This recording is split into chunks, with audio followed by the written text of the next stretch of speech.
Welcome to a special Liberal Conversation series of the Dissidents podcast. In this series, we invite guests who have resources, ideas, and viewpoints that will challenge us to reflect on liberal values, what they are, how they are applied, their impact on us as individuals, and why they matter for the larger communities in which we live. The Dissidents podcast is brought to you by the Institute for Liberal Values, a nonpartisan and non-sectarian consortium focused on the promotion of individual freedom, rights, and liberty in everyday life.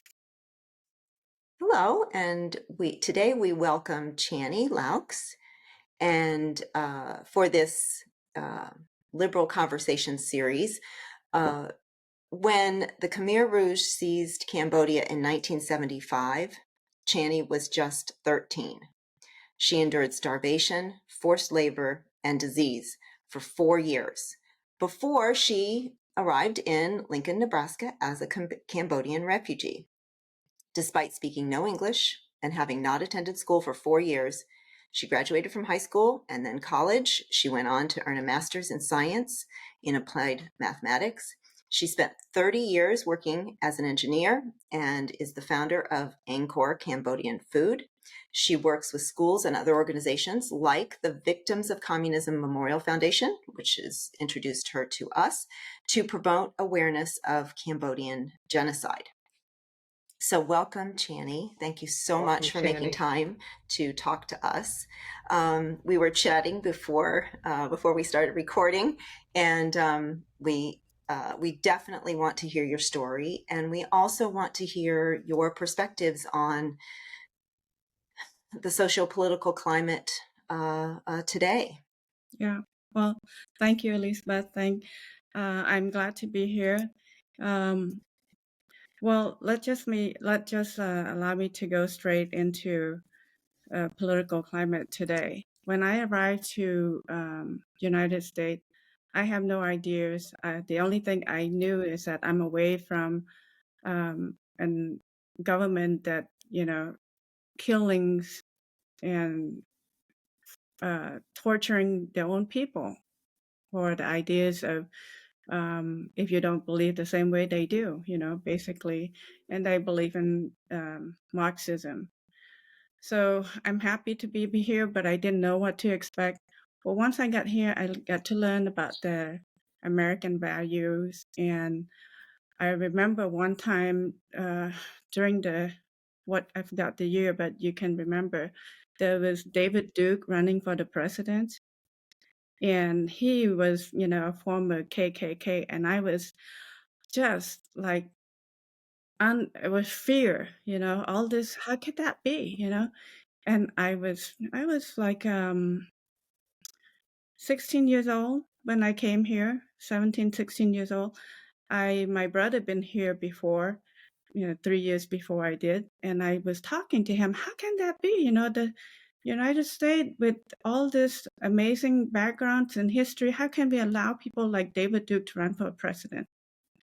And he said, he's been here before me, and he's understand the value of the founder, the strength of this country. Well, he said it's a freedom of speech, Channy. He can speak whatever he wants, but it's for us to educate the people what's the right way and the wrong way. It's for us to vote, but in order for us to make an informed decision, we had to educate our children and educate people around us. And it was a relief, to say, okay, go ahead and run. You have the right of speech, the First Amendment, just like every one of us. But American is so strong, you're not going to win. Well, I can tell you right now, if anything so bad, opposing to the value of our founder, what this country is based on, I'm feared that people might vote for it. And and one of them would be like, especially right now, we're talking about Marxism was very, some people might think it's not bad. We can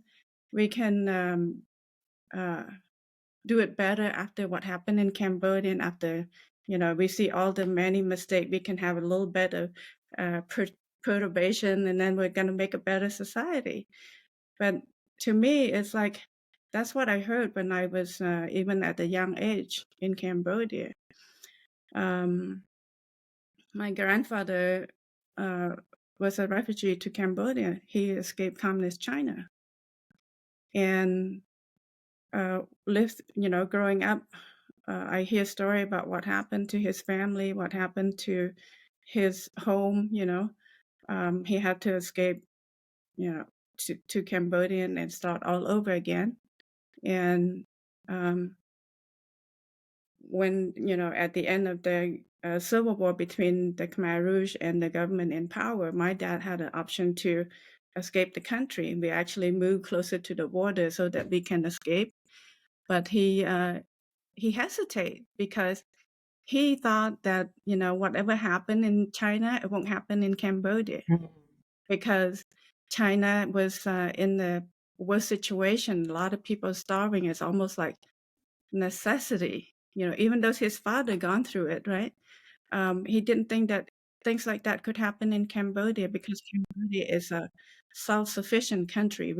Our people never starve. We never, there was not like, I don't know, there was not like a major issue. Not where the desperation Not the and yeah. desperation, yes. And but he was wrong. He was wrong. Once they took over, they fight for the country. They didn't fight for the people. When they took over the country, they revenge. So, and the main thing is, if you don't believe what they do, you automatically become an enemy. So, I felt many times, I reflect back to our civil war in this country, when President Lincoln received the general, from the South. He reminded all of us that we all the same people. That wasn't happening in Cambodia. And I think part of it is because that's what communists do. If they open up and receive other people, they lost control. So they want to stay in control. And ideally, it sounds good, but in reality, it's terrible. And how they get control of us so quick in Cambodia is by evacuated us from our home. Within like days after they took over, everybody was removed from their home to live in the very very just like open space almost. You're away Like a from commune maybe, right? Would that be community, right? right? Yeah. And no, place that you're not familiar with. You don't know anybody. You don't even know the area, and you're not the only one who felt like that. Everybody felt like that. So there is no like a community value. So you're on your own. And Yeah, when, that vulnerability, that's by design, right? You yeah, set people up to be vulnerable, and then they start focusing on just surviving day to day, yeah, and day to day survival includes just following orders, right? And then after a while, you don't even have to be told to. You just know that you have to, right? yeah, you don't have a choice. If the first week the government take care of you, and then the second week you run out of things that you could take care of yourself, because you can only carry things that you can with your own bare hand. So it doesn't last very long. So instantly, within weeks, you become 100% depending on government. And the thing, when government take care of you, all that ration, all that allowance, all that benefit become a ration. And once it's a ration, they control how much you get. So Yeah, we, I was reading about how, sort of the slow withdrawal of food, right? mhm, Like, so at first it's enough, and then the next week it's a little bit less, and the next week, and then you were resorted to stealing. I mean, putting your life on the line in order to steal food. yes, and it was um, That's why, every time, even when I came here, when we first came here, the first year we received welfare, I didn't like it. I was like fighting my way to get out of it. And before even my whole family was like that. Even before we become, I think it was like you allow for a year or 6 months before you're disqualified from welfare support. We were out of it even before, we reached that point. And part of it is because it was so different. The ideas of you can, do whatever job you want that you're capable of doing. Nobody tell you what to do. And I remember when I first got my job as a dishwasher in a restaurant, my mom was like, she was warning me. She said, Channy, it's not like in the communists. I said, what do you mean, communists? We work hard. And she said, no, remember, in the communists, you don't work hard. Right. You just be there, You just feel the day. You walk slow, you do slow, you never run out of job. But over here, you have to work hard, you have to push it. And I never thought of it like that. But she had the insight of seeing what the communist was doing. Even, during that time, I was too young to see the difference. Before that, I didn't have to work. So it was day and night when I came here, so just kind of go back to seeing people think that, idealize Marxism. And even, I don't want to, let's just say that some of the socialism is not so much different than the communism. I try to, not from the academic world, but from the experience that I go through. And to me, they basically the beginning of it. It feels no different. It feels to me that people like to call it socialism because communism is already had a bad label in this country. But to me, it's no different. I can tell the difference between what I experienced in Cambodia right before the killing started than what it is right now that some people like this country to have. For example, I talk about the evacuation. Mm-hmm. In here, over there, how do you control people? Food, right? And you control how they make a living. Over here, how you control people? Get to the paycheck. And when we go through the pandemic, when the government starting to give, how you call that, money to the people to overcome this, to me, it feels so airy. It feels so close that Mm-hmm. the benefit and the ration that I used to have, I don't want any control of that. Even that time it was President Trump was doing it. I was like, no, just stay away, please. We as a people, we need to have the freedom of make a living and be responsible, be independent. See, but what I believe about what happened in the communists, when you become independent, they don't like it Mm-hmm. because you have a freedom of doing what you want to do. They want it to continuously helping you, and then eventually they control everything. Yeah, it seems we mentioned this before, but it feels like it's coming from the best of intentions, and maybe it was in the beginning, Right. and Yeah, That's really interesting what you said, Channy, because we interviewed another VOC witness, David Smolansky, and he's the governor or a mayor in exile from Venezuela. And he said something so similar. He said the communism of yesteryear is the socialism of today. yeah, I really believe in it, and I have many good friends. Outside of outside of political perspective, they're really good people, and I work with them. Some of my good friend, and they tell me, oh, it's not like that, Channy. And I felt like, oh, you're insulting me. You're telling me that what happened in Cambodia is not communism. If you look at what they want, is exactly what happened.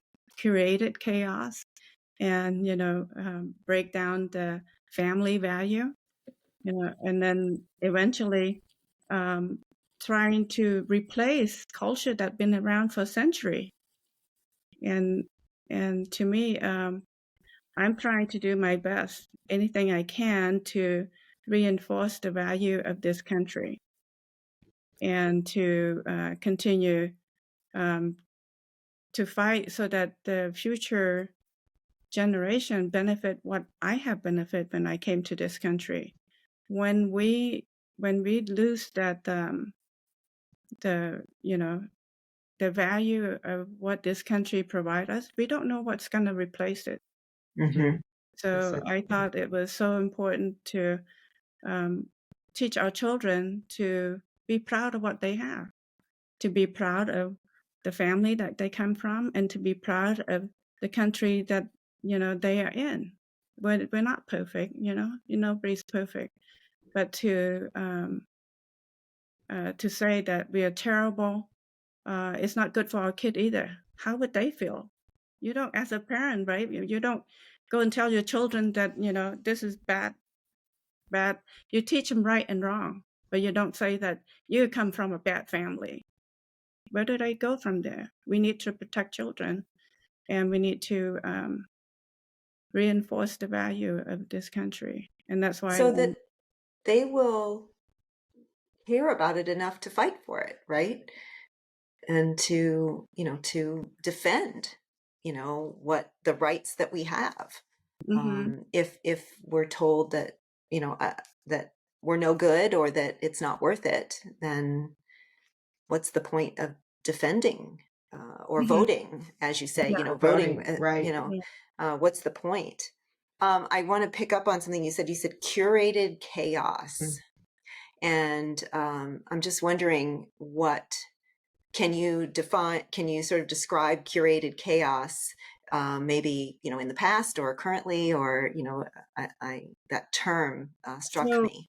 yeah, I think in Cambodia it was a case between poor people and rich people, right? So if you're poor, you work hard, you deserve better.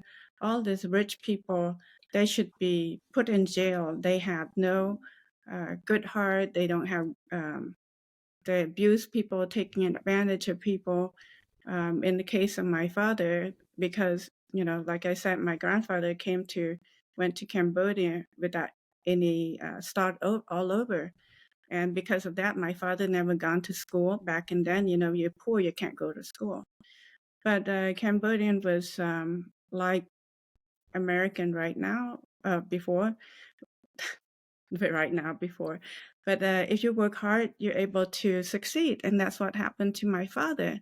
Even though he never gone to school, he worked hard, and he started off as a seamstress and hard labor, and eventually he had his own business.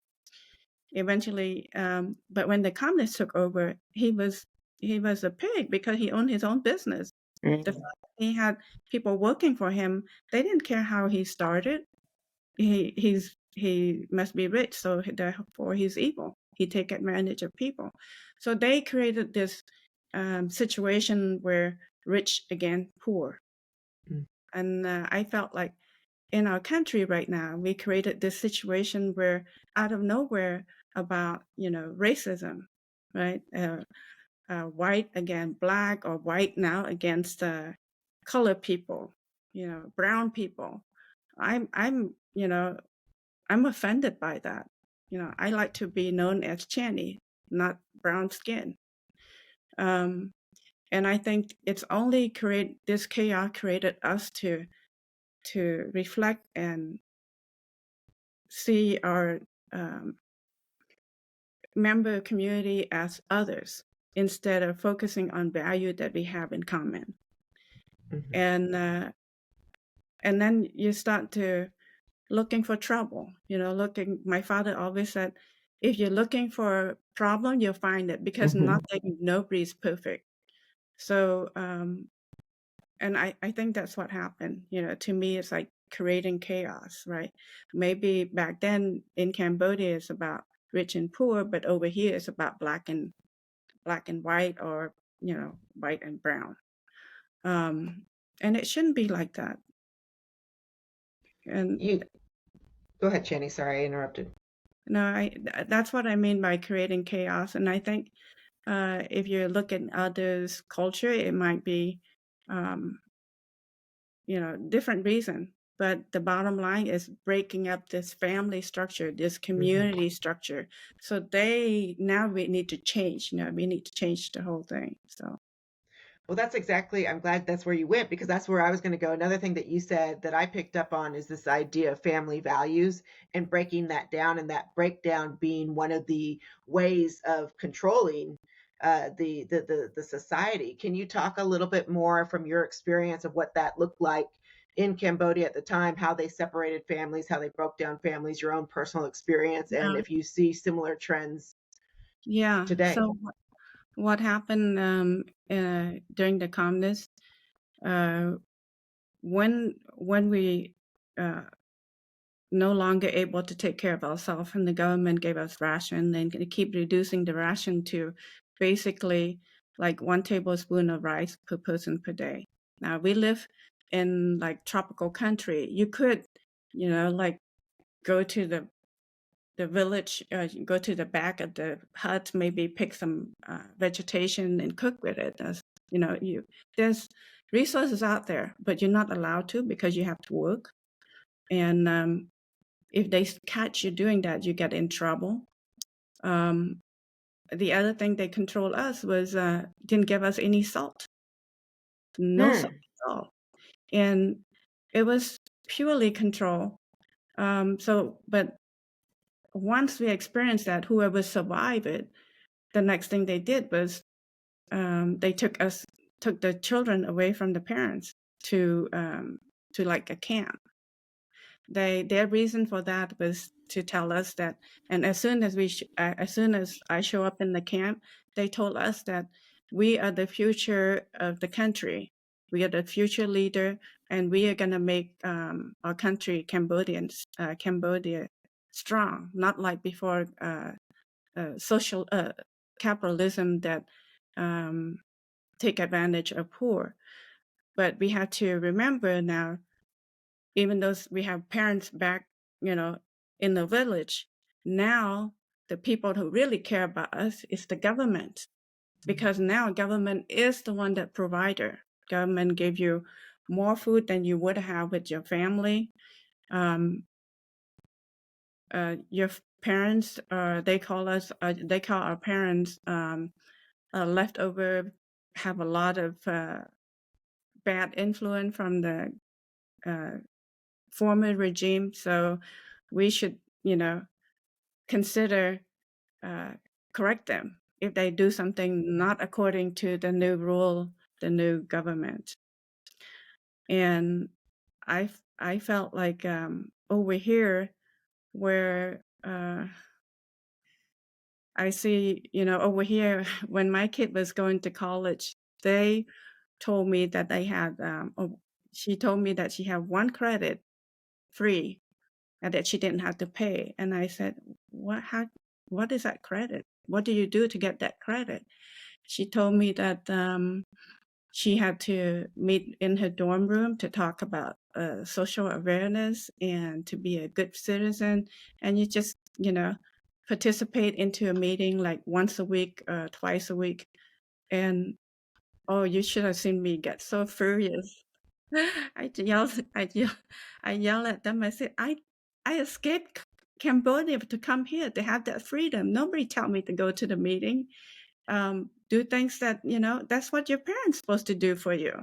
When you go to school, you learn to focus on your career, not about teaching, not about changing the way your family trying to teach you all this time, right? Before you're 18 years old, we're like, we can't really, we let you go, but you should, don't fall for this free credit, and then you're being brainwashed, being peer pressure to do a certain thing.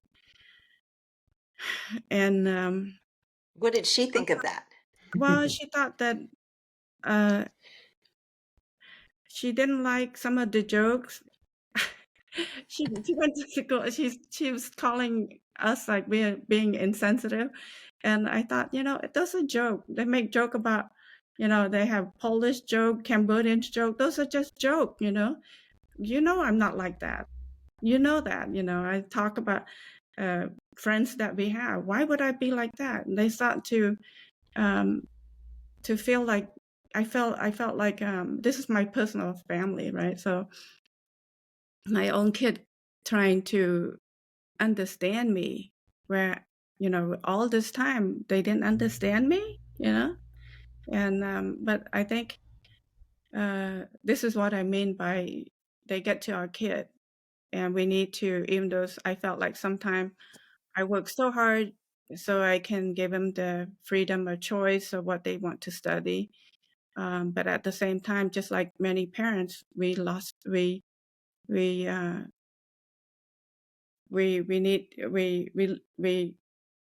them freedom, and then somebody just hijack it, right? So I felt like that in my own family, but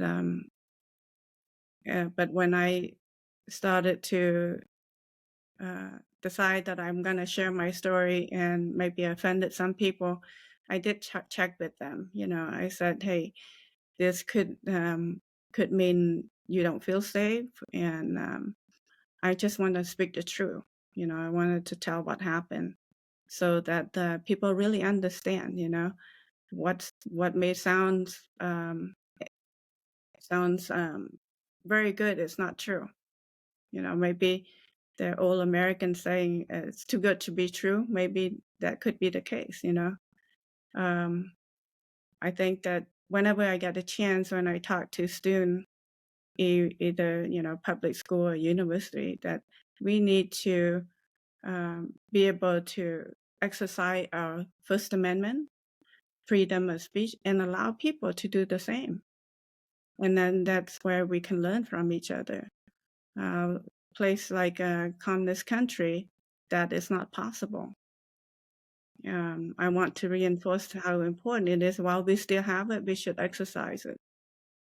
Jenny, keeping on the topic of children, I've heard part of your story in the past, and we'll link to your witness story from the VOC in this podcast. But one of the things that struck me the most, and I know that this to be true in other communist countries, was most of the people who were on the ground creating this chaos that you talk about were these children revolutionaries, were they not? I mean, those were the most of the kids or people in the camp were the youth that were running the camp. Right. And it was the youth that running the camp, because they're not those are the most fearful for the people, because you cannot reason with them. They 100% believe whatever the propagandist is been pushing onto them, and they have not been touched by they have don't learn to be sympathetic. They just you don't want to cross that way, because you don't know what they're gonna do. And I remember the very first day when the Khmer Rouge took over our city. Yeah, there was a truckload of soldier, and the soldier was about my age, younger than me, some of it, and everybody was teasing them, because they look young. And I remember my brother was teasing them that, and they would like right away stop, because this kid or this soldier, pointing a gun at them. So they are the most dedicated, loyal to the new government, and they for that reason, the family is, even their own family, they have to be careful, because you don't know who you're talking to. Sure, In the members of, you had mentioned even your parents were concerned about your brother because he was the youngest, and it was all he ever knew. Yeah. That all he really remembered was, was the camps and the rations and that indoctrination that was going on. And I can't imagine what that must have been like to be a little bit afraid of your own child or your own brother. Mm-hmm. Yeah. I mean, it's hard to so they were able to create this fear mistrust between family members. For example, when you don't have enough food to eat, you start to, I think, human nature or start to think about it, is it fair? So we have 1 tablespoon of rice per person per day. When my mom making it, that she gave the ration among ourselves evenly, right? And I think it's self-preservation kicks in, and then you start to say, well, you lose track of family value. And I remember there was my father was he was my mom would make a broth and give it to each one of us, and we were watching closely, and she would have some left over and she'd go a second round, and always that second round she skipped her own portion and she would give it to my dad. And to calm us all down, she said, this kind of thing, meaning starvation, affect man more than any of us. And I remember thinking, it's not fair, right? And but after a few days, my oldest brother spoke out exactly what I was thinking. He said, "How could you do this to her? How could you take her portion?" Right? But when I hear my brother said just exactly what I had in mind, it sounds so terrible. It sounds so harsh to the man who raised us. How could we even think that way, right? And before anybody respond, say anything else, my mom said, "Please, not like this. Don't let them make us this way." And she was right. If we allow ourselves to go uncontrolled, even we make it, we may never be the same because we never forgive ourselves the humanity that we lost during the starvation, the kindness. So things like that. And then for me personally, and I see this happen a lot in the society during that time. Then my oldest brother, he was stronger than any one of us, and he worked so hard. And then the Khmer Rouge, one of the leaders, saw him working so hard, so they gave him a job as a chef, cooking at the camp. So not chef like skilled cook making good food, just like, okay, you make food. And when you're closer to food, you never starve, right? You sneak around and you put in your stomach. And he looked so strong. And I remember watching my brother look so strong, I didn't trust him. I said, he's turned to, just one of those guys. And then he, a year later, he escaped the country. And I was so happy that the fact that he made that initiative, he might have a chance to be free again, one thing. The other thing that I was so happy was I was wrong. He was not like them, He was never turned like them. He just looked like he was, but he was with us. He knew that this is wrong. This is not a way to live. So yeah, I saw that through, what I was reading, this, as you say, the sowing of the mistrust and the suspicion. And there's other examples of that too, in Germany, the Stasi, like, reporting on each other. And a recent research study showed that even today, there is evidence of mistrust among people, even though that's no longer going on. You pass that along, right? That mistrust and that uncertainty. and people make less money in areas where that were closer or participated in the sort of reporting on others. And I was reading about that, sort of that encouragement to do that when you were refugees in Cambodia. This, that that you were encouraged to report on each other, and Mhm. I mean, Yeah, I saw. So when I was in the camp, for most of my time when I was in the communist Cambodia, every day we have a meeting. So the meeting go with 3 people for 3 days a week or something like that, and then and then twice a week it go to 5 people, and then once a week it go to 10 people, and every other week it go to 30 people, and then once 3 months it go to the whole camp.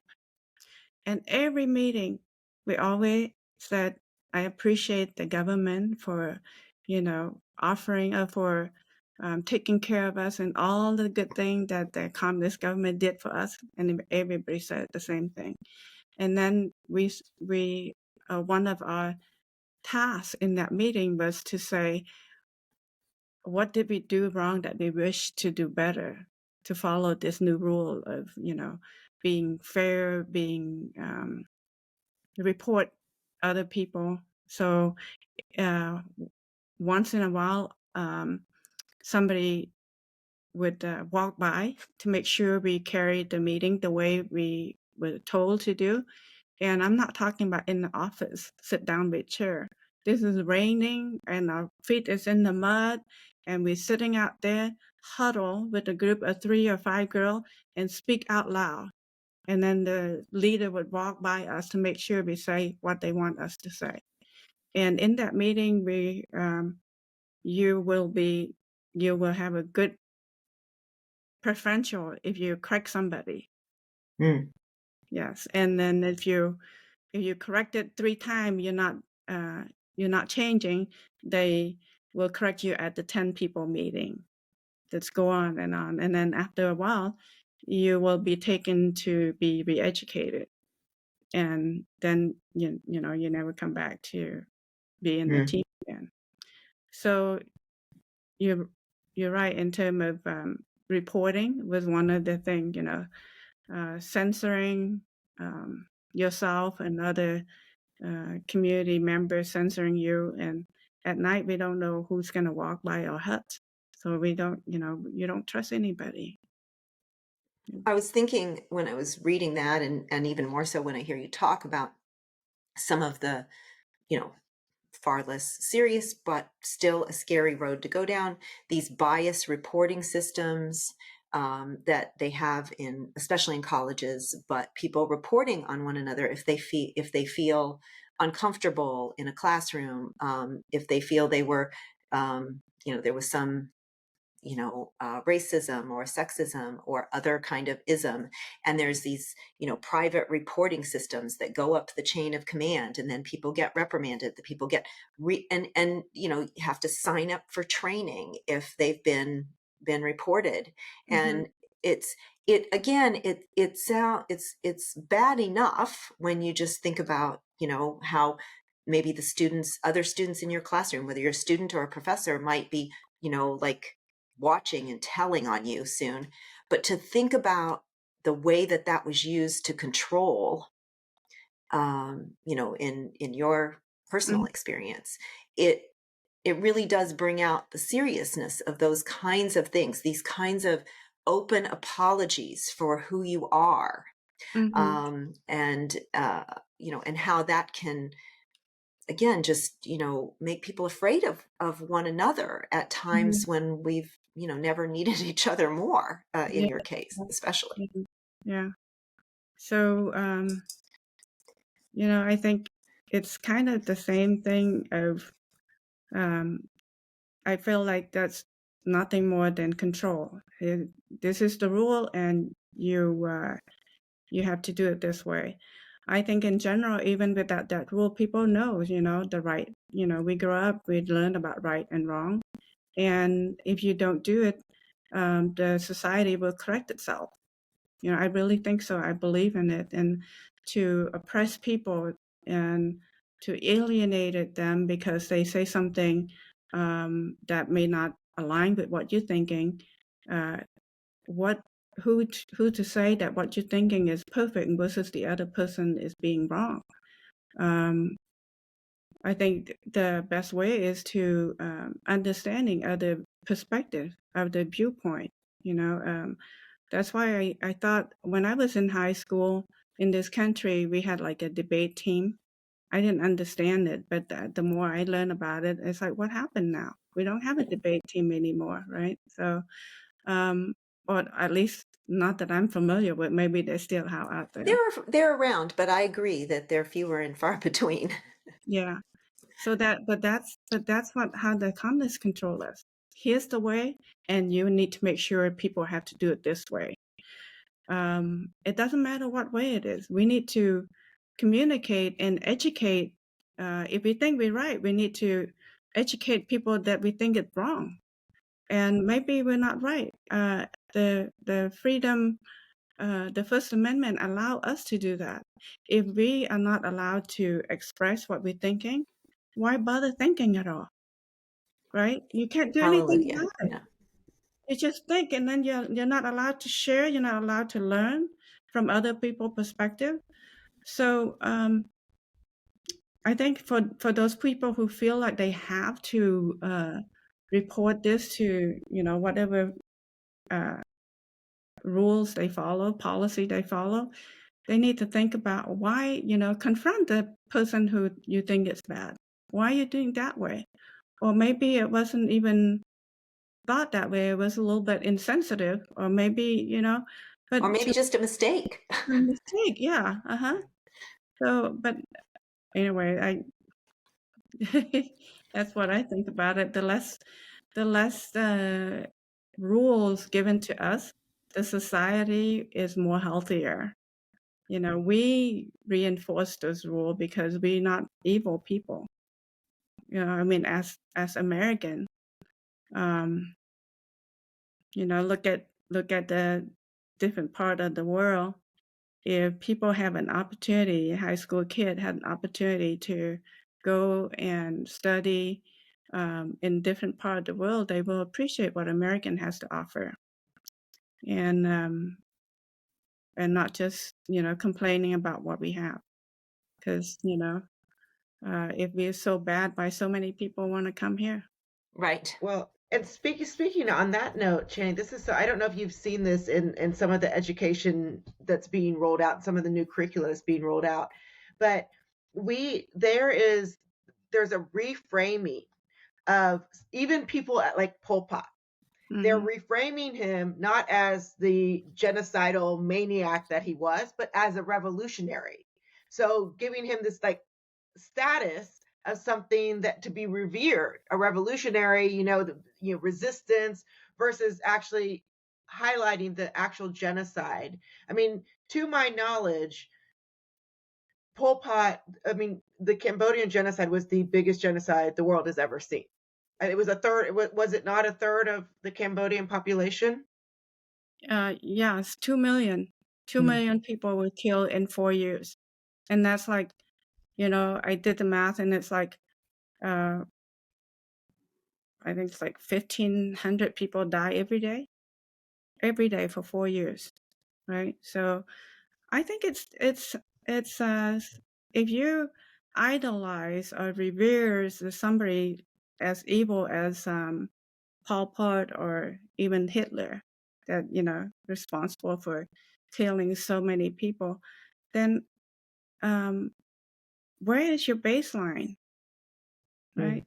And even right now, some people um, sympathize or understand with the action that Hamas is doing right now. And to me, it's like, if you sympathize with people who killing innocent civilian, then you're no different from them. It just like it made me think of how we get this far as American, trying to understand a well-known terrorist, to understand their perspective, and while children's and people are dying. I So think part of that is just the way it's being reframed, like you said. I mean, not being reframed with Pol Pot being reframed as a revolutionary versus a genocidal, maniac. It's really, even in the language that we use, I feel that that's some of the fear that I have and how we're indoctrinating, if you will, uh-huh. through our, and it's subtle. It's subtle. But Yeah. that's, I mean, when I see that, to me, I've said this before in other places, but to me, when I saw some of the curricula that was holding Pol Pot up as a revolutionary, which was a real curricula, I mean, I was like, where did we not learn our history? I Mhm. understand that a lot of Americans, Cambodia is this far-flung place, they can't even point it on a map. But that's part of the problem, is that it was so easy. Oh, who's Pol Pot? I don't know. Revolutionary. Okay. And that slowly seeps into your society, where then there's no questions being asked Mhm. around language and around the way we're discussing these historical events. Yeah. Sometimes I run into um, exactly what you're talking about. People from a different perspective, and they say, "Well, he's actually a revolutionary," right? That's like when I had that kind of situation. I think about, let's see, bring it close to your home. You in your neighbor, there's a Mm, guy who's actually, killing his children, but you choose to say that he's actually was really good parent if you follow him. Isn't that what they're mm, trying to say? I mean, mm, you wouldn't do that, but why would you say it's the same analogy. mhm, It's the guys, your next door neighbor killing their own children for whatever reason, he's evil. mhm, And you should focus on that instead of, and what if he starts spreading to your family? And yeah, that's so I'm going to sort of tell on somebody that well, they might recognize who they are, but I won't name them. So somebody made the comment, sort of taking off what Jennifer just said, was, like, oh, maybe people can't, they distance themselves mentally because they can't physically maybe place Cambodia on a map, or maybe can't imagine themselves, in a situation like that, because they've had it maybe so good. So somebody said to me, I actually had retweeted some statistic about how most Americans couldn't find Ukraine on the map, and so therefore nothing, no, the US government should not be involved at all in any of that, Ukraine, Russia, anything, because the majority of Americans couldn't place Ukraine on a map. And my argument was similar to yours, Channy. Well, the most people can't find your street or your house on the map. Does that mean that the fire department shouldn't come to your house because Yeah. most mm, people can't find your house? And he was like, whoa, wait a minute, mm, that's a little bit that, and I think that, that sort of speaks to your point. When you make an effort to think about it closer to home, and make an analogy to something closer to home, sometimes you can, understand it in a more sort of visceral way, what that might feel like. And as you and Jen are saying, like you were describing how language was used to control you. You have to say the same things. You have to, over and over and over. Everybody's saying the same thing, right? Almost like a chant. mhm, And that sort of, bringing people together. And when we use all the same language that we're maybe learning in schools or something, it becomes reality, Mhm. because revolutionary becomes attached to a name, as opposed to, you know, crazy, assassin. Mhm. And it, if you say it often enough, it can become part of your consciousness. And that is part of the issue with, as you say, not allowing people to say even wrong things, or having a debate just to debate, having somebody take the other side just for the purpose of exploring other kinds of ideas and thoughts. We have to challenge that sort of running narrative that almost becomes a mantra that we can't interrupt. Mm-hmm. And why is it that every time the communists, trying to control over the society, they always reach to the younger generation, right? So, because I think it's because it's very at a young age, you're very adaptive. And for example, I see children right now, especially during the riot, Black Lives Matter and all that, was getting involved as an activist, and they're not even 18 years old yet. Mm-hmm. And to me, that's I think it should be, things like that should not be going to school. Teachers are supposed to teach our children not to turn them into activists even before they even turn 18, right? So, and they should be kids. They should allow to be kids. And figure out what they believe in. Yeah, and if anything at all, to prepare them to say, here's a different idea. Diversity doesn't mean just the color of your skin. Diversity is including what you think, what other people had in mind, you shouldn't shut them down. If you shut them down, if they think different than you, then you're not going to learn anything, and you become nothing different than what the Pol Pot doing to Cambodian people. Channy, your story is so important, and I know that you're working on curricula now that you have, which we'll also put in the links, on genocide in California school districts. Do you want to talk a little bit about that? Tell us a little bit more about. Yeah, so I'm working with a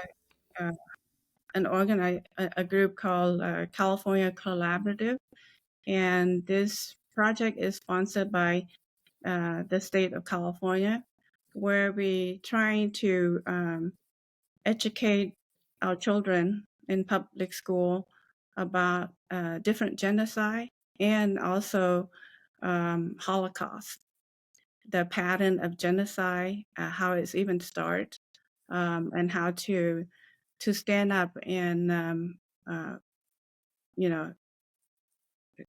be responsible, even see the sign, because there's a pattern in genocide, just like there's a pattern in the communist ideology. All of this is killing people. So we wanted to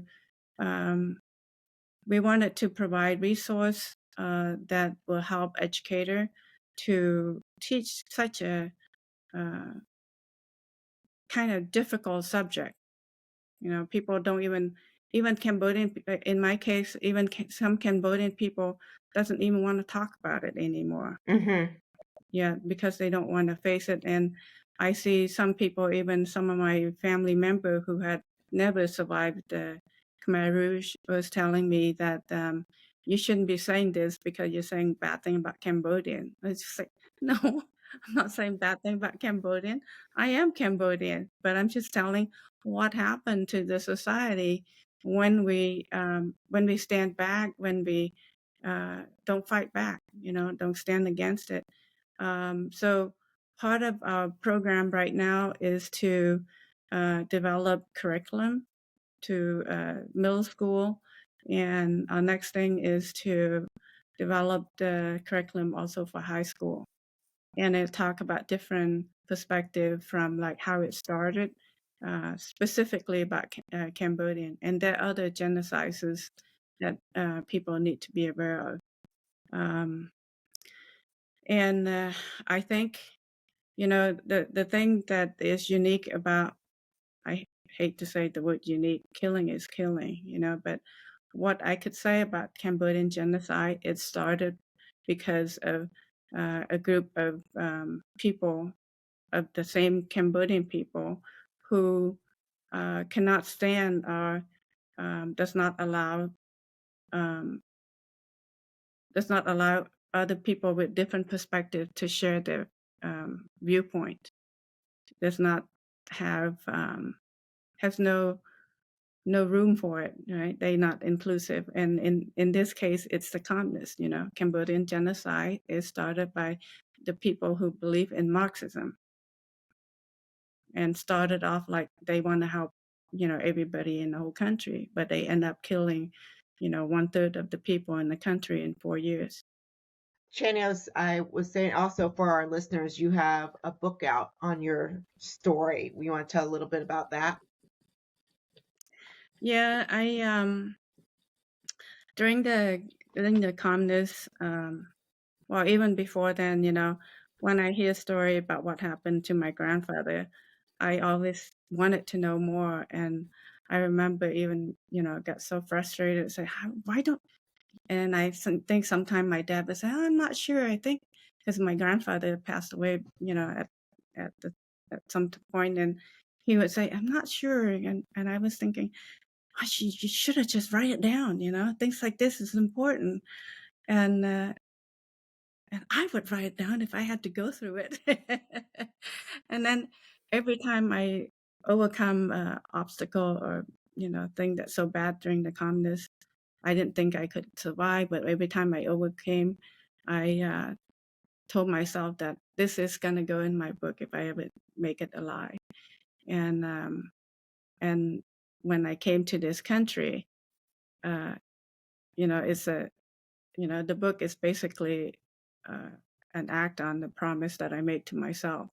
But I wasn't thinking about publishing it. I was more like for my children.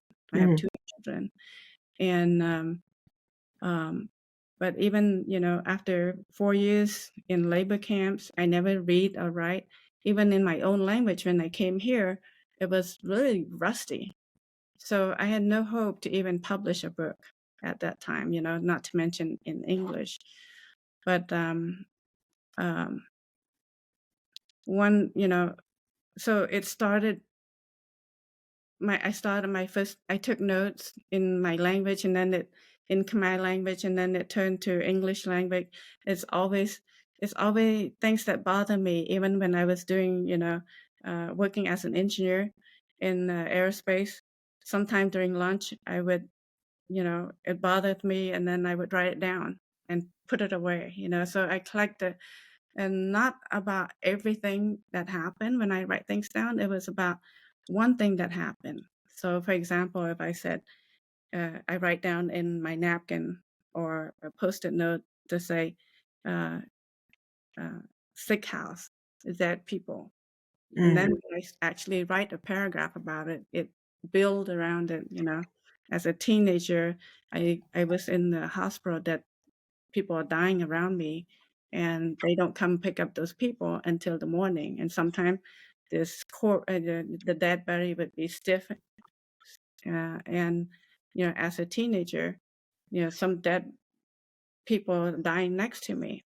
And then when they come and get the dead body, they use the same card that they gave us a ration to eat. And so when I put down dead body in the hospital, in the sick house, all of that would come in, when I start to write. But what's nice thing is when I jot down the notes, I only think about things that happened so bad. But when I start to write it down chronologically, I remember beautiful things that people give me courage, And I remember that I never cry based on their pain that they inflicted on me, but I cry when people understand me, and people reach out and show me love. And there was 2 Khmer Rouge soldiers, 2 lady, who took me in and fed me for about 2 months. So those, I dedicated a chapter for them. So in a way, you know, if I don't write it down, all I'm trying to remember are things that are really bad, you know, things that, so in a way, and then when you read the book, you see that the book was for my children and they were my audience. So when you know, so, and before I published, I asked my children, they were in college at the time, now you read it, okay, anything you don't want, I will be happy to take it out, because I have to understand, you know, how it would affect them. If I was to finish the book like earlier, like I wanted to, it'd probably end up a completely different book. But now that I am, I felt like, you know, I'm not ashamed of things that I can't control, even though it happened to me. To me, it's more important to tell the truth about what happened than hide behind things that they inflicted on me. So I'm glad that the book didn't come out any earlier. So, Well, I wouldn't want to make you cry, but I feel like maybe I understand just a little bit, and I feel a little bit closer to you and grateful to you for having you share your time. And I think that other people who listen will feel the same, and will be equally grateful that you were here and that you are out there, you know, talking about these things at such a potentially pivotal time in American history. Yeah, So thank you for your courage, Channy. And the name of the book for our audience is Short Hair Detention, and we'll put it in yes. our podcast notes. And well, thank you. And I named the book that way because I felt that to better communicate to our children, even the length of our hair was controlled by government. But then after we gone through pandemic, the vaccination and all that, I felt like that's worse than the length of your hair. Sorry. So at the end of the end, just I don't want any. I want to be independent. I want it to be responsible and be independent and reinforce the as a strong society, each individual need to be independent and strong. So, and you are clearly independent and strong. Yeah. Thank you for having me share this my story, and I appreciate your time. We appreciate you. Yeah. Thank you.